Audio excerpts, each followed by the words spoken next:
On my daughter's wedding day, the photographer revealed a truth that shocked me to my core. The wedding photographer grabbed my arm and pulled me aside. "Mr. Mitchell, you need to see this," Tom Bradley whispered, his hands shaking as he turned his camera screen toward me. "I think I just made a terrible mistake." On the display was a family portrait.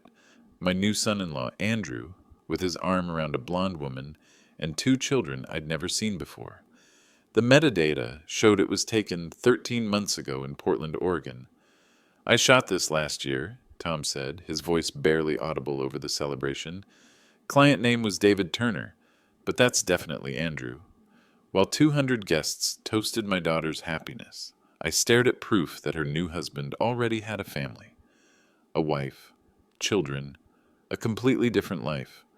28 years with the FBI kicked in. Every perfect lie has one fatal flaw. Andrew Coleman had just revealed his. The band played on. My daughter danced with a stranger, and I was about to destroy her world to save her life. Stay with me. This nightmare is just beginning. Let me tell you how this started, and how I brought Andrew Coleman back to exactly where he belonged. 6 months earlier, Sarah walked into my kitchen with that glow I hadn't seen since before her divorce. She was practically floating as she introduced me to Andrew Coleman, a man who seemed to check every box on the perfect son-in-law list. Tall, well-dressed, articulate. He worked in marketing consulting, he said, with clients across the Pacific Northwest. "Dad, I want you to meet someone special," Sarah had announced, her hand intertwined with his. At 29, my daughter deserved happiness after the mess her ex-husband had left behind. 2 years of rebuilding her confidence, of watching her learn to trust again. I'd been living alone for 5 years since Emily passed from cancer. The house still felt too big, too quiet, filled with the echoes of better times. Sarah visited every Sunday, bringing groceries and checking on the man she worried was becoming too isolated. She wasn't wrong. Retirement from the bureau at 62 had been harder than I expected. Andrew fit seamlessly into our routine. He fixed my leaky faucet without being asked. He brought quality wine to dinner. He listened when I talked about Emily, nodding at the right moments, asking thoughtful questions about our 33 years of marriage. He seemed genuinely interested in Sarah's teaching career, even volunteering to help with her classroom's reading program. But something felt off. Maybe it was 28 years of reading people, of learning to trust the gut instinct that had kept me alive through domestic terrorism cases and organized crime investigations. Andrew's stories about his past were always vague. When pressed for details about his childhood in Denver, he'd smoothly redirect the conversation. His phone was always face down on the table. He never mentioned old friends or college roommates. "You're being paranoid, Dad," Sarah would say when I'd try to bring up my concerns. "Not every man is hiding something criminal." She was right to call me out. I had developed a suspicious nature that sometimes saw threats where none existed. When Andrew proposed after 4 months of dating, Sarah was over the moon. The ring was beautiful, a 2-carat diamond that must have cost $15,000. Impressive for someone who claimed to be building up his consulting business. When I asked him about his family, about who would be coming to the wedding, he explained that his parents had died in a car accident 3 years earlier. No siblings, no close relatives. "It's just going to be friends from work," he'd said, looking appropriately sad about his tragic circumstances. I decided to give him the benefit of the doubt. Sarah was happy, genuinely, radiantly happy, for the first time since her divorce. Who was I to tear that down based on nothing more than a feeling? My job was to support my daughter's choices, not to play FBI agent with her romantic life.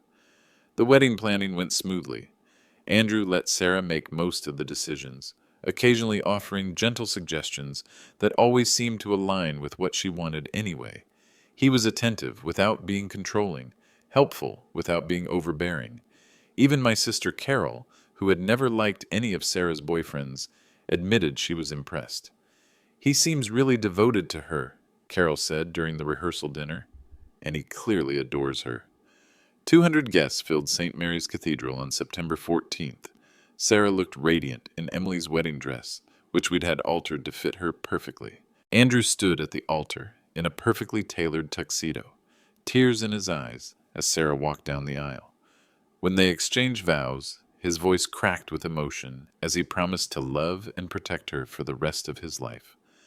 I found myself getting choked up, thinking about how Emily would have loved this moment, how proud she would have been to see Sarah so happy.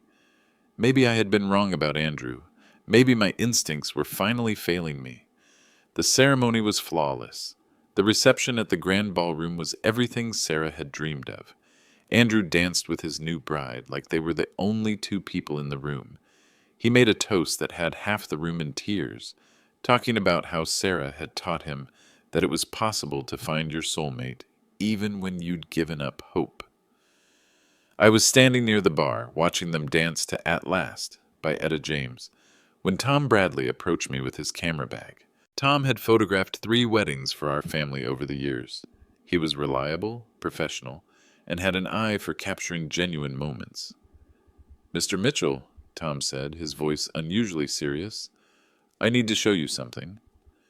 That's when he pulled out his phone and showed me the photograph that would change everything.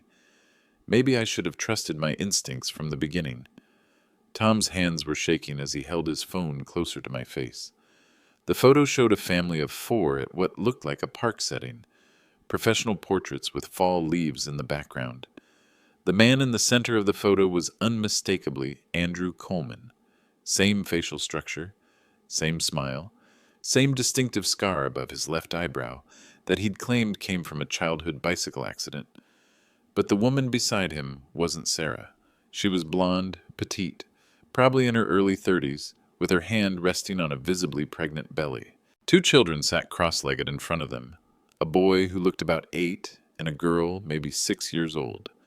The timestamp on the photo showed it was taken 13 months ago in Portland, Oregon.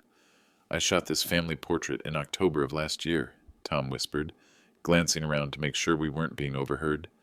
"The client's name was David Turner. Same guy, Dan. I'm absolutely certain." My mouth went dry. I looked across the reception hall where Andrew, or David, was spinning Sarah around the dance floor, both of them laughing. The joy on my daughter's face made what I was seeing even more devastating. "You're sure about this?" I asked, though I already knew the answer. In my years with the FBI, I'd learned to recognize the difference between resemblance and identity. This wasn't a case of similar features. This was the same man. "Positive," Tom said. "I remember him specifically because he was very particular about the poses. Wanted to make sure the kids looked happy, said it was going to be their Christmas card photo. The wife, Jennifer, I think, seemed really sweet. She was about 7 months pregnant at the time." I felt my training kick in, that familiar calm that had always descended when a case took an unexpected turn. 28 years of investigating fraud, identity theft, and domestic crimes had taught me to compartmentalize emotion and focus on facts. But this wasn't just another case. This was my daughter's wedding day, and I was looking at evidence that her new husband was already married to someone else. "Do you still have the client information?" I asked. Tom nodded, scrolling through his phone. "David Patrick Turner, 1247 Pine Street, Portland, Oregon. Phone number 503-555-7829. He paid in cash, which I thought was a little unusual but not unheard of." I memorized the details instantly, another old habit from the bureau. "Tom, I need you to send me that photo and all the client information you have, and I need you to keep this completely confidential for now." "Of course," he said. "Dan, what are you going to do?" I looked back at the dance floor. Sarah and Andrew were now dancing with some of their friends, Sarah's wedding dress flowing around her as she moved. She looked happier than I'd seen her since before her first marriage fell apart. In a few hours, they would be leaving for their honeymoon in Napa Valley. I had maybe 24 hours before they disappeared for a week. "I'm going to find out who my daughter really married," I said. Tom sent the files to my phone immediately. I stepped outside onto the hotel's terrace, away from the music and celebration, and started making mental notes. If Andrew Coleman was really David Turner, then his entire identity for the past 6 months had been fabricated. The social security number he'd provided for the marriage license, his employment history, his background check for Sarah's school district volunteer work, all of it would be fake. But more importantly, if he already had a wife and 2 children, then his marriage to Sarah wasn't just morally wrong. It was illegal. Bigamy was a felony in every state, punishable by up to 5 years in prison and significant fines. I pulled up my contacts and found Agent Victoria Reynolds, my former partner who now worked in the FBI's Criminal Investigative Division. Vic owed me a few favors from our years working organized crime cases together, and she had access to databases that could verify or debunk David Turner's identity within hours. But I hesitated before making the call. Once I started this investigation, there would be no going back. If I was right about Andrew, I would be destroying Sarah's happiness on what was supposed to be the most perfect day of her life. If I was wrong, I would be forever known as the paranoid father who couldn't let his daughter be happy. I looked through the glass doors at the reception. Sarah was hugging her bridesmaids, tears of joy streaming down her face.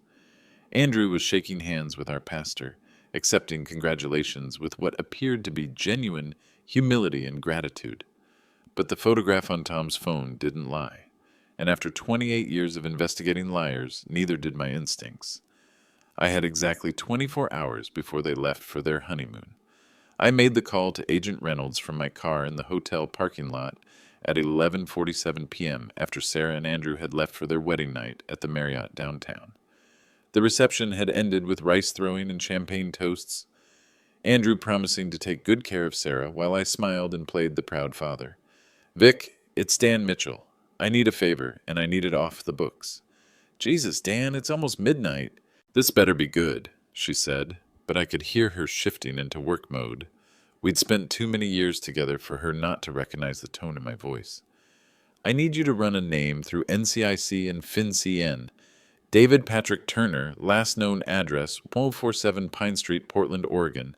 And I need a cross-reference on Andrew Coleman. Might be an alias." "What's this about?" "My daughter's new husband might be living under a false identity. I have reason to believe he's already married." There was a long pause. "Dan, you know I can't run personal investigations through federal databases without probable cause. If this goes south, I'm not asking you to build a case, just to verify identity. 5 minutes of your time, and if nothing comes back, I'll drop it completely." Vic sighed. "Give me the details you have." I rattled off everything Tom had provided. The Portland address, the approximate dates of the family photos, physical description matching Andrew Coleman. I also gave her Andrew's social security number from the marriage license application, his claimed employment history, and the background information he'd provided. "I'll call you back in an hour," Vic said. I spent that hour in my home office, surrounded by the case files and investigation methods that had defined my career. I pulled out a legal pad and started building a timeline. If Andrew was really David Turner, when had the switch happened? How long had he been living this double life? The phone records would tell part of the story. Banking information would reveal financial patterns, but I needed more than just confirmation. I needed to understand the scope of what I was dealing with. At 12:52 a.m., Vic called back. "Dan, you're not going to like this." "Tell me." Andrew Coleman's social security number was issued to a deceased infant in 1987. The real Andrew Coleman died at 6 months old in Cleveland, Ohio. Someone has been using his identity for at least the past 3 years. My stomach dropped. What about David Turner? That's where it gets interesting. David Patrick Turner is real, and he's wanted for questioning in Oregon for credit card fraud and identity theft. Last known employment was at a marketing firm in Portland that went out of business in 2019 under suspicious circumstances. He disappeared in January of this year, right around the time your Andrew Coleman would have been establishing his new identity. I was writing furiously, trying to keep up. Criminal history? 2 misdemeanor fraud convictions, one in 2017 and another in 2019. No violent crimes. But there's a pattern of financial manipulation and deception. Dan, this guy is a professional con artist.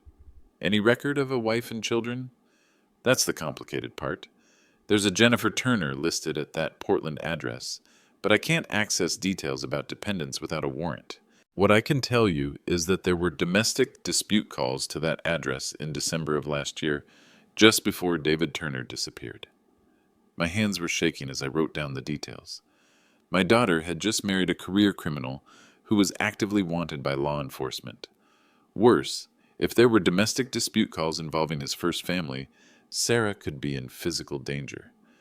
Vic, how quickly can you get me Jennifer Turner's contact information? Officially, I can't. Unofficially, I'll text you what I have in 5 minutes.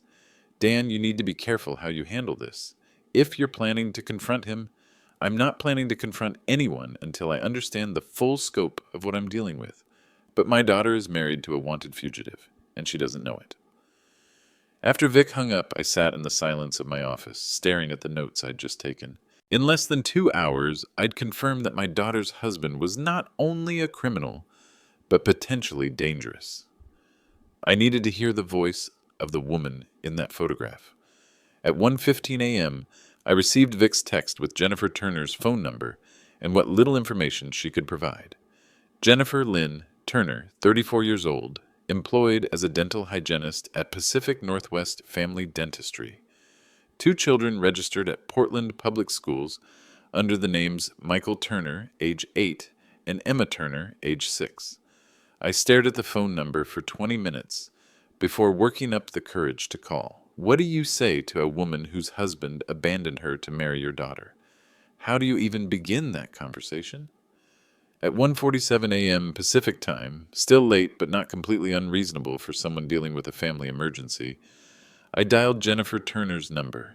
She answered on the 4th ring, her voice thick with sleep and concern. Hello? Mrs. Turner, my name is Daniel Mitchell. I'm calling about your husband, David. There was a long silence. When she spoke again, her voice was barely a whisper. My husband is dead. He died in a car accident 8 months ago. Ma'am, I'm afraid that's not true. I'm a retired FBI agent, and I have reason to believe that David is alive and has been living under an assumed identity. I heard her sharp intake of breath, followed by what sounded like muffled crying. Mrs. Turner, are you there? How do you know about David? She asked, her voice breaking. Who are you really? I'm calling because David Turner married my daughter yesterday under the name Andrew Coleman. I just discovered his real identity a few hours ago, and I need your help to understand what we're dealing with. The silence stretched so long I thought she'd hung up. Finally, she spoke in a voice hollow with exhaustion and pain. He didn't die in a car accident. He just left. One morning in January, I woke up and he was gone. He'd emptied our savings account, $53,000, and taken everything valuable that wasn't nailed down. He left a note saying he was sorry, but that he couldn't live this life anymore. My heart ached for this woman, but I also felt a surge of anger that was purely personal. David Turner had abandoned his children and stolen their future to finance his new life with my daughter. Mrs. Turner, can I call you Jennifer?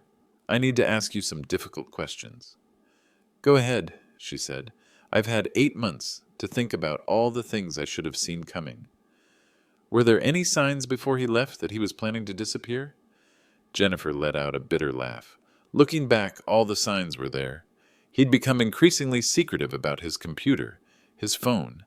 He started working late more often, claiming he had new clients. He opened a credit card I didn't know about. When I found it, he said it was for business expenses. What about the domestic dispute calls? My source indicated police were called to your address. That was in December. David had been drinking more, becoming more irritable. He never hit me, but he'd get verbally aggressive, especially around the kids. One night, he threw a glass at the wall next to my head. The neighbors called the police. I was taking detailed notes, building a psychological profile. Did he ever threaten you or the children directly? Not physically, but he'd make comments about how we were holding him back, how he could have been successful if he wasn't tied down by family responsibilities. After the police incident, he seemed to calm down, became almost apologetic. I thought we were working through it. Jennifer, I need to ask this directly. Do you think he's dangerous? Another long pause. I think David is completely selfish and has no conscience about hurting people to get what he wants. Whether that makes him dangerous, I honestly don't know. I outlined my plan carefully. Jennifer would need to be willing to provide documentation proving her marriage to David Turner. She would need to cooperate with law enforcement when the time came to file charges. Most importantly, she would need to be prepared to testify that David had never filed for divorce and that their marriage was still legally valid. "What will this mean for your daughter?" Jennifer asked. "Her marriage will be annulled. She'll be devastated, but she'll be safe." "And David will go to prison?" "If we can prove bigamy and fraud, yes, probably 2 to 5 years, depending on the jurisdiction and his cooperation." Jennifer was quiet for several minutes. "Mr. Mitchell, I want you to know that I never wished for him to get caught because I wanted revenge. I just wanted him to take responsibility for his children. But if he's tricked another woman into the same situation he put me through—" "Jennifer, there's something else. Do you know if David has any history of surveillance equipment or recording devices?"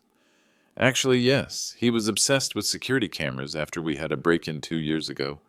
He installed cameras throughout our house, said it was for protection, but I always suspected he was recording more than just security footage."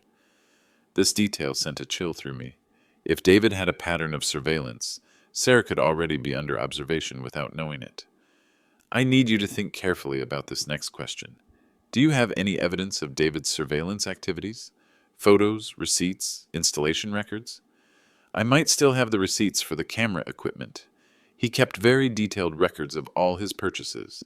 And Mr. Mitchell, there's something else you should know." "What's that?" "I'm pregnant again.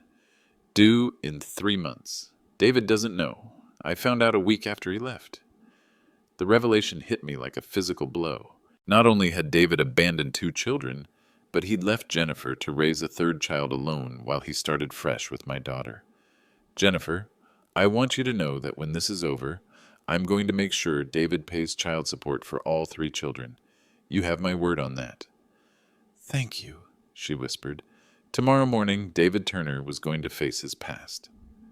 I woke up at 6:30 a.m. after maybe 90 minutes of sleep, my mind already racing through the confrontation ahead.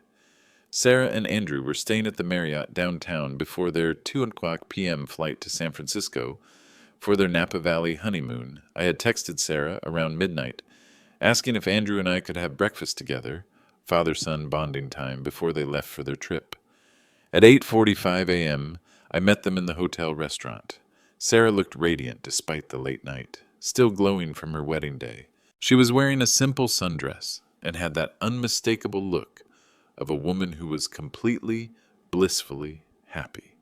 Andrew looked relaxed and confident, shaking my hand warmly and thanking me again for the beautiful wedding.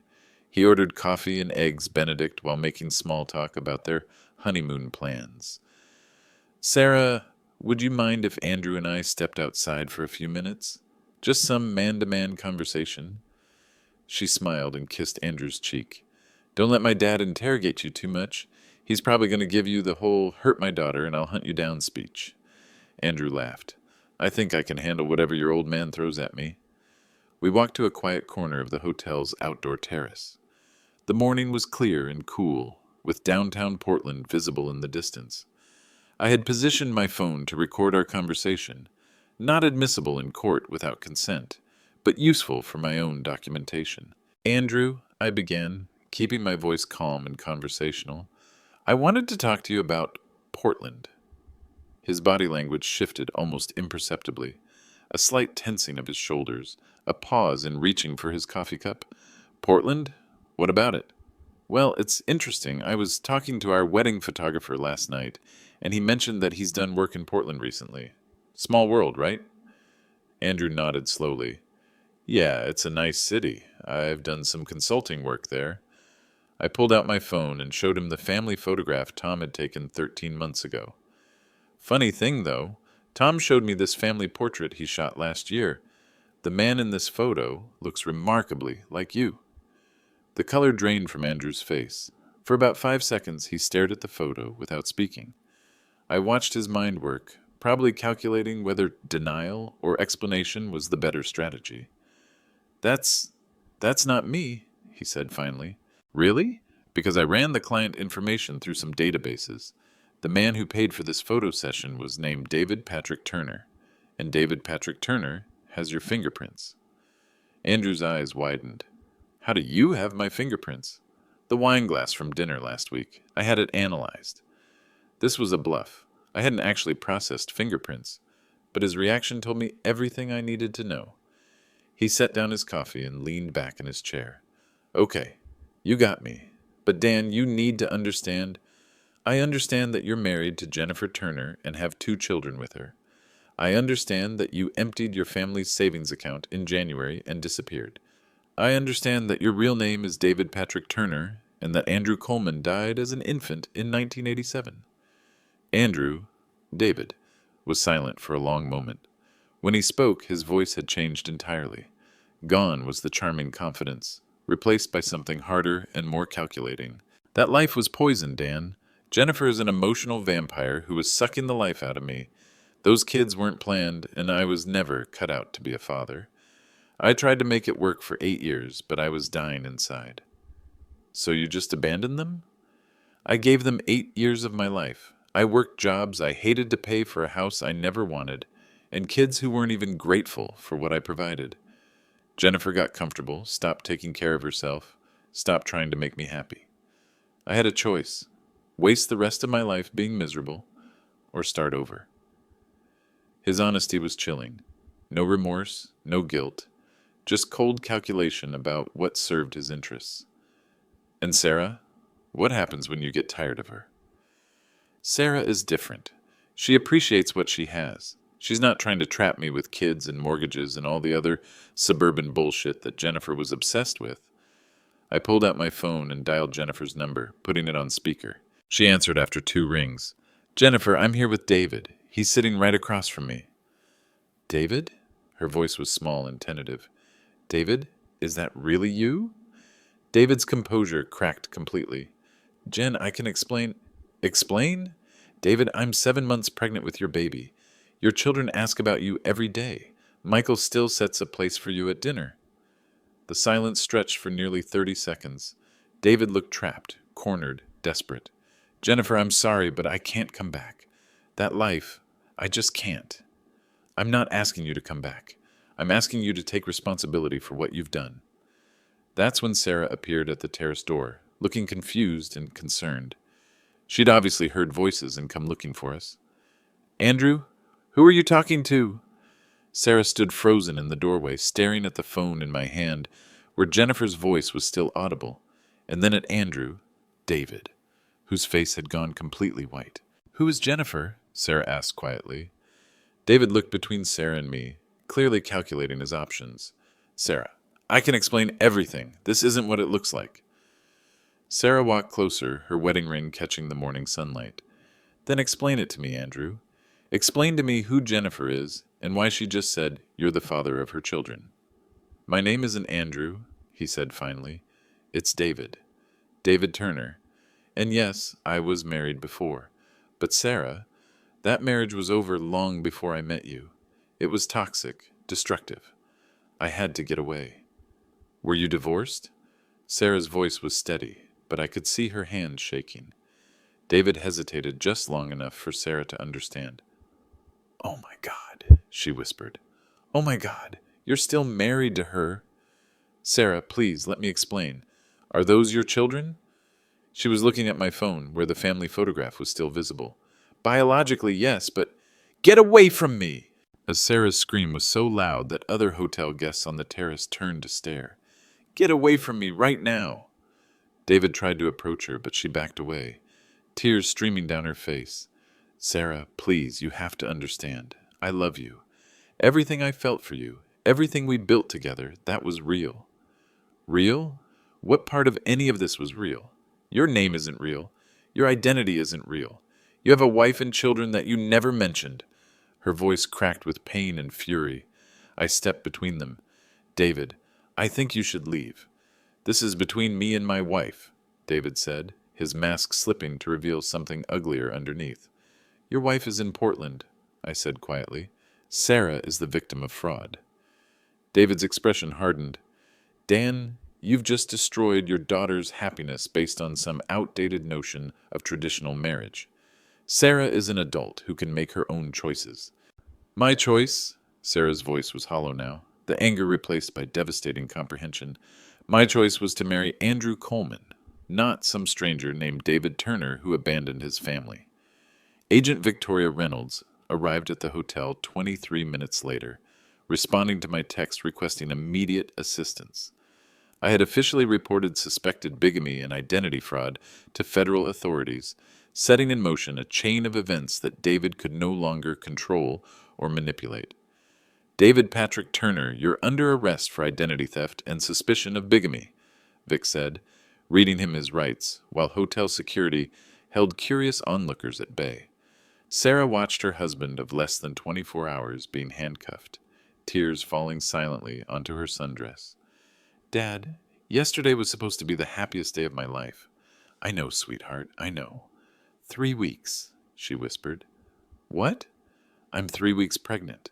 Well, and the revelation hit me like a physical blow.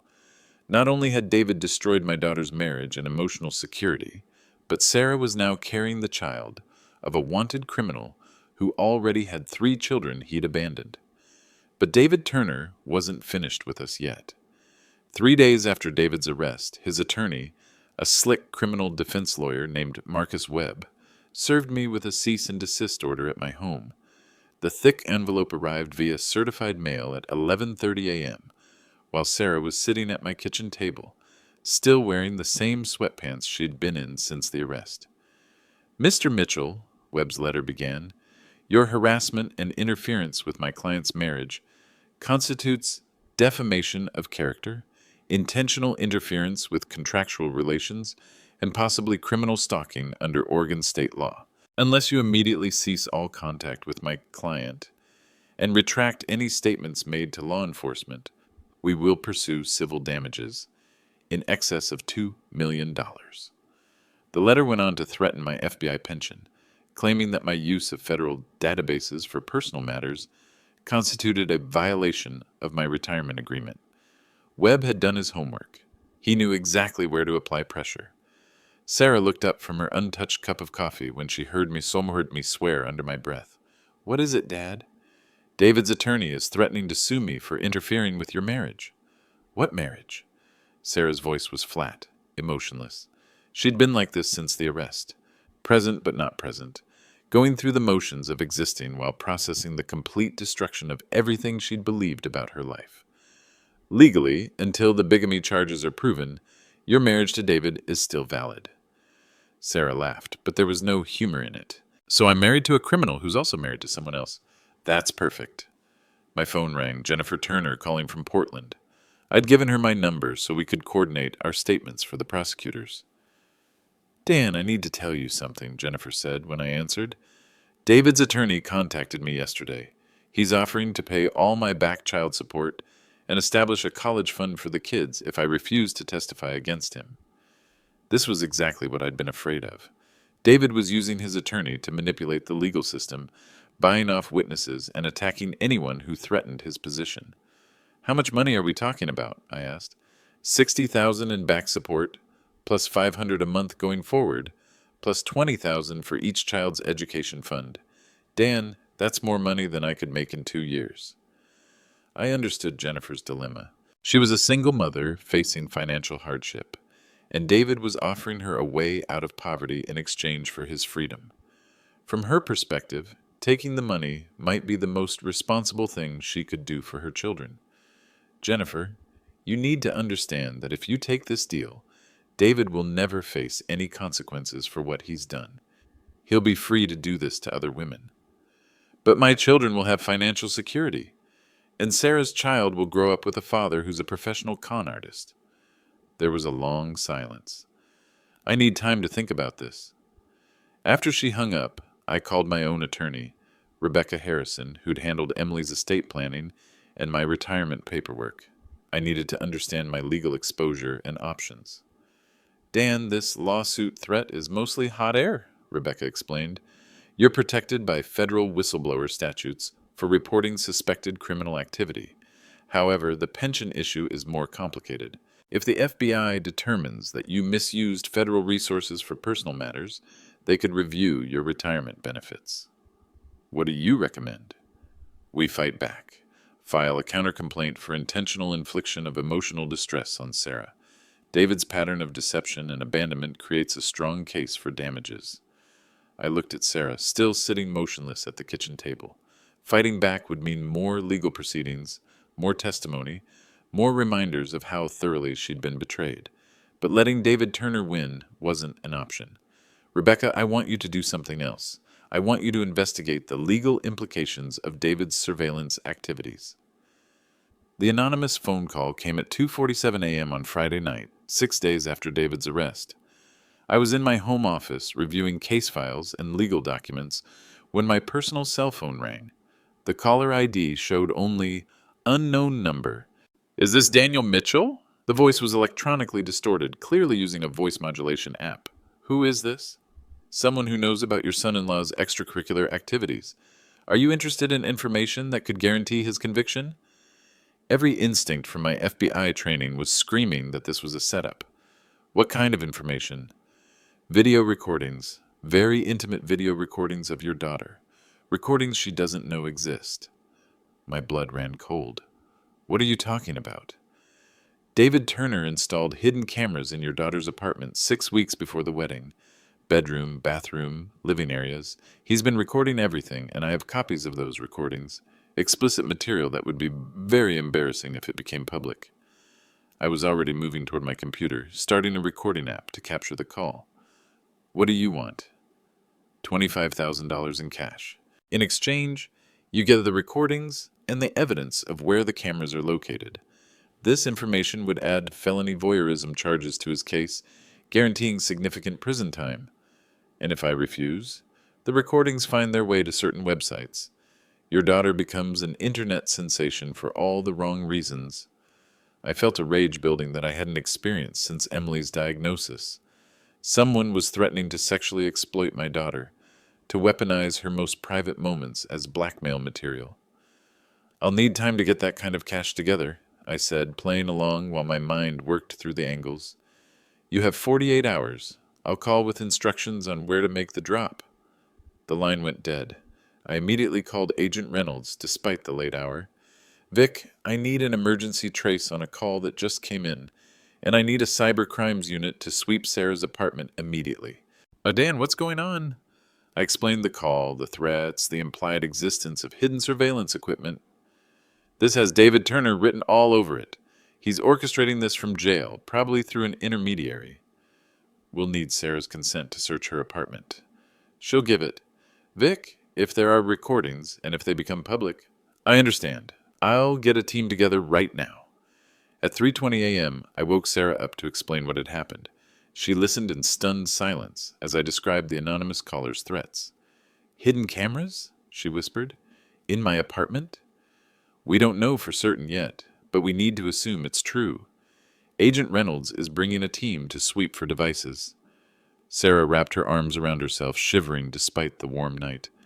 How long has this been going on? The caller said 6 weeks before the wedding. That would be early August. Oh, God, Sarah said, her face going pale. We were intimate in my apartment during that time. If there are recordings...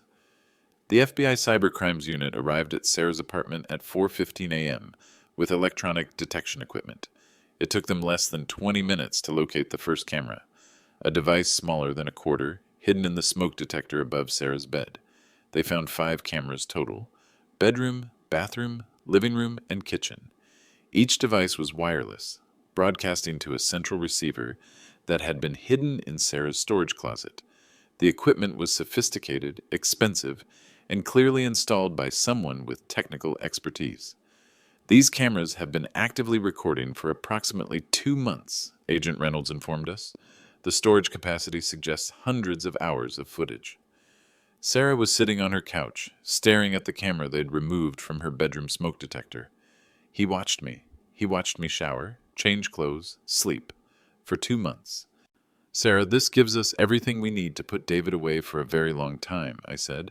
Voyeurism is a felony. Installing surveillance equipment without consent carries a 5 to 10 year sentence. But Sarah wasn't listening. She was staring at her phone, which had started buzzing with text messages from unknown numbers. Dad, she said, her voice barely audible, I think I'm getting messages about the recordings. I looked at her phone screen. Anonymous messages with video thumbnails and threatening text. Saw your private show. Want to see more? And your husband shared some interesting home movies. My training kicked in completely. This wasn't just voyeurism anymore. This was organized harassment, possibly distribution of revenge pornography, and definitely criminal conspiracy. Vic, I called across the apartment, we need to treat this as a federal case. Interstate transmission of explicit materials, criminal conspiracy, and organized harassment. David Turner just upgraded himself from a bigamy charge to federal prison time. Agent Reynolds nodded grimly. I'll contact the U.S. Attorney's Office immediately. And Dan? Yeah? The anonymous caller made a mistake. By threatening to distribute the recordings, he just confessed to possession of criminal evidence. We're going to trace that call and find him. I looked at David Turner's handiwork, the tiny cameras, the sophisticated recording equipment, the calculated violation of my daughter's privacy, and felt something settle into place. David Turner had just signed his own prison sentence. The meeting took place in U.S. Attorney Patricia Reeves's office exactly 2 weeks after David's arrest.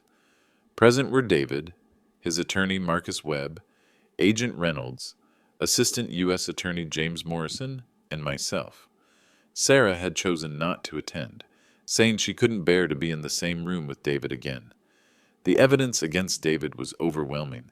Federal prosecutors had confirmed bigamy charges in 2 states: identity theft, fraud, voyeurism, criminal surveillance, and now federal charges related to the interstate transmission of explicit recordings. Without a plea agreement, David was looking at 15 to 20 years in federal prison. My client is prepared to accept responsibility for his actions, Webb began, in exchange for a sentence reduction and specific conditions that protect all parties involved. Assistant U.S. Attorney Morrison opened a thick folder of documents. Mr. Turner, let's be clear about what you're facing. Identity theft carries a maximum of 15 years. Bigamy is a felony in both Oregon and Washington. The voyeurism and surveillance charges add another 5 to 10 years, and the federal charges related to explicit recordings could result in additional consecutive sentences. David looked different than he had on the wedding day. Thinner, paler, with the hollow-eyed appearance of someone who'd been forced to confront the collapse of his carefully constructed facade. I understand the charges, David said quietly. Then let's discuss terms, Morrison continued. The government is prepared to recommend a sentence of 7 years federal prison, followed by 3 years supervised probation in exchange for the following conditions. Morrison read from a prepared document. First, immediate and permanent divorce from Sarah Mitchell, with Mr. Turner waiving all rights to contest the annulment. Second, formal acknowledgement of legal marriage to Jennifer Turner and acceptance of full child support obligations for all 3 children, including the child born during Mr. Turner's incarceration. Third, complete financial restitution to both families, including the $53,000 stolen from the Turner family savings account. Fourth, a permanent restraining order prohibiting any contact with Sarah Mitchell or her family. Fifth, surrender of all surveillance recordings and equipment, with confirmation that no copies exist. David's attorney whispered something in his ear. David nodded and spoke for the first time since the formal proceedings had begun. I accept those terms, with one addition. I want the opportunity to apologize to Sarah, in writing, for what I've done. I spoke up immediately. Absolutely not. No contact means no contact. Mr. Mitchell, David said, looking directly at me, I know you have no reason to trust anything I say, but I need Sarah to know that what I felt for her was real, even if everything else was a lie. I need her to know that the person she fell in love with, that version of me, that was the person I wanted to be. Agent Reynolds leaned forward. David, why should anyone believe that you're capable of genuine remorse? David was quiet for a long moment. Because for the first time in my adult life, I hurt someone I actually cared about. Jennifer and the kids. I told myself they were holding me back, that leaving them was justified. But Sarah didn't deserve what I did to her. She loved me honestly, and I repaid that with deception and violation of her privacy. And yet you recorded her most intimate moments, I said. Yes, because even while I was telling myself that I'd changed, that I was different with Sarah, I was still David Turner. I was still the man who manipulates and controls and takes what he wants without considering the consequences. Morrison consulted his notes. Mr. Turner, the court will require you to undergo psychological evaluation and mandatory counseling during your incarceration. Do you accept those terms? Yes. And you understand that if you violate any condition of this agreement, the government will seek the maximum sentence on all charges? I understand. I looked at David Turner, this man who had infiltrated my family, violated my daughter's trust, and caused her profound emotional trauma, and tried to reconcile his apparent remorse with the calculating predator who had abandoned his children and recorded Sarah's private moments. There's one more condition, I said. I want a full confession on record, detailing every aspect of how you created the Andrew Coleman identity and carried out this deception. I want other law enforcement agencies to understand your methods so they can recognize similar patterns. David nodded. I'll provide a complete confession.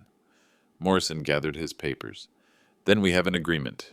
Mr. Turner, you'll be sentenced to 7 years federal prison, followed by 3 years supervised probation. You'll make full restitution to both families. You'll have no contact with Sarah Mitchell or her family, and you'll surrender all surveillance materials immediately. As David was led away in handcuffs, he looked back at me one final time. Mr. Mitchell, tell Sarah that the love she felt wasn't wasted. It taught me what I'd thrown away. But some damage can't be undone with apologies. 6 months later, I stood in Sarah's hospital room at 3:42 a.m., holding my granddaughter for the first time. Emma Grace Mitchell.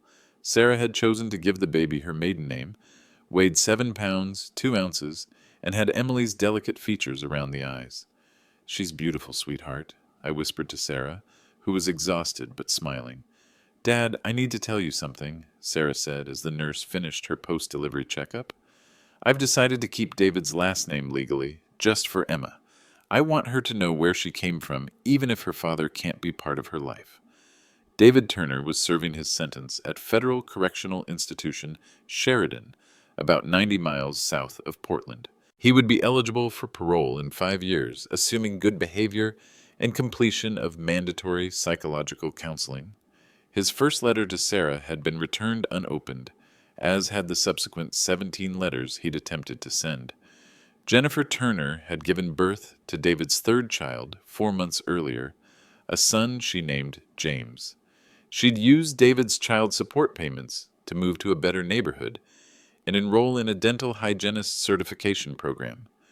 Her older children, Michael and Emma, were receiving counseling to help them understand their father's absence. I've been thinking about starting a support group, Sarah said as she nursed Emma, for women who've been victims of identity fraud in relationships. I've gotten letters from 12 other women who went through similar experiences. This didn't surprise me.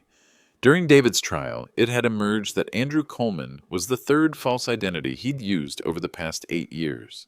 There had been at least 2 other women who'd been deceived by elaborate fake personas, though neither had married him.